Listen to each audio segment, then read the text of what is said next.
Good afternoon, Mark Sudduth, HurricaneTrack.com here with your Hurricane and Hurricane HD video blog for Thursday, July 26, 2012. I wanted to start out by looking at the Southern Oscillation Index numbers, the SOI.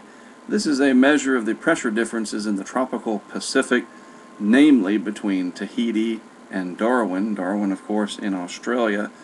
And the main thing to take away from this, when you see strongly positive or strongly negative numbers on any of the indices, whether it's the 30-day average, the 90-day average, or the daily contributor, the real-time daily update, strongly positive, you typically have La Nina conditions. Strongly negative, you typically have El Nino conditions. The atmosphere is favorable based on those two different qualifications and those different numbers or quantifications in that situation. When they are all close to zero, then you typically have neutral conditions. So let's take a look at what we have. The last 30 days, the average has been as low as -8, which is easily in El Nino territory. Now it has risen to plus 1.3. Usually, the Bureau of Meteorology in Australia looks at the 90-day average, and they're looking for it to plummet to -8 or lower for a sustained period. You see, it is only -3.8. This was down as low as, I believe, -5 or so, maybe -6. It has definitely rebounded, and today's daily contributor, only a very weakly negative, -2.3. What does all of this mean, you may ask? Well, we definitely have a warm eastern Pacific here. You can see that. But the pressure pattern is not strong enough with deeply negative pressures over in the western Pacific so that the trade winds blow really hard. They're also not such that the trade winds are so weak that this El Nino really starts to rage. Basically, when you have a strongly negative SOI, you change the pressure pattern across the Pacific so that the trade winds kind of reverse and blow this way. We're not seeing that right now. So even though there is an abnormal warming of the eastern Pacific Ocean, it's really not that much. You see there's a little area right in here that's real close to normal. Right off the coast of South America there's an area, down here at the lower to middle end of the scale, the warm side, and everything else is moderate, but we're just not seeing this large warm spike like that if I fill it all in. If we saw a big area of red like this, which we had in 1997, long time ago now, if we saw something like this, then we would be looking at quite a strong El Nino event coming on. And on the other side of the land masses here, you see the Atlantic Ocean is not running below normal in too many places at all. A little cluster here in and around the Bahamas and Cuba, one little stripe in the middle of the tropical Atlantic. But look here, off of Africa, positive anomalies.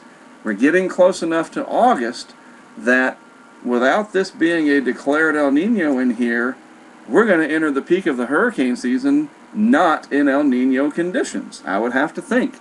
And these SOI numbers right here that I just discussed, they are not indicative of El Nino, period. So the different qualifiers for El Nino are not in place yet, either with the numbers or the reality in the sea surface temperature anomalies in the Pacific, and we're almost to August. So just keep that in mind when we get these updates coming out from Colorado State and from NOAA and maybe a couple other organizations in the 1st of August. So, now, let's switch gears to what's going on out there in the real world, so to speak, the tropical world. A little cluster of thunderstorms down in the Gulf, not going to develop.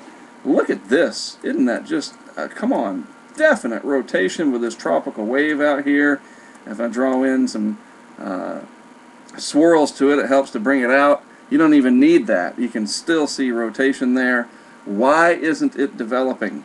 The air mass through here still just on the negative side of favorable in terms of instability. There's not enough moisture through here to allow this system an obvious, vigorous low pressure area right there not enough moisture for it to grab hold of and grow into deep tropical thunderstorms.